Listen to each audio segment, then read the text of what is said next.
তোমার ছায়া খুঁজি অত্যন্ত সুন্দর একটি আবেগময় মর্মস্পর্শী ও কাব্যিক বাংলা কবিতা। কবিতায় প্রিয়জনের অনুপস্থিতিতে তার ছায়া খুঁজে বেড়াচ্ছে, যা গভীর ভালোবাসা এবং বিষণ্ণতার এক নিখুঁত চিত্র তুলে ধরা হয়েছে কবিতায়। তোমার ছায়া খুঁজি। প্রভাতের কোমল আলোয় ভেজা জানালায় খুঁজি তোমার ছায়া, নীরব অভিপ্রায়। বাতাসে ভেসে আসে কি তোমার শ্বাস, নাকি আমারই কল্পনা, অদৃশ্য আভাস?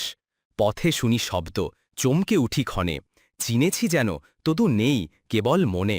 স্মৃতির কুয়াশায় মাখা সেই হাসি, আবার ফিরবে ভেবে বুক ভাষায় আসি। নীরব নিশীথে জেগে থাকি একা, তারাদের প্রশ্নে বলি সে তো ছিল দেখা। তোমার অনুপস্থিতি এক গভীর ভাষা, যেখানে আজও বাছে আমার ভালোবাসা। তুমি না থেকেও আছো এক রহস্য ছায়া, ভালোবাসা তো মুছে যায় না, হারায় না। কখনো হঠাৎ লাগে ঘাড়ে কেউ নিঃশ্বাস ফেলে, তোমারই ছায়া বুঝি স্বপ্নের আড়ালে মেলে।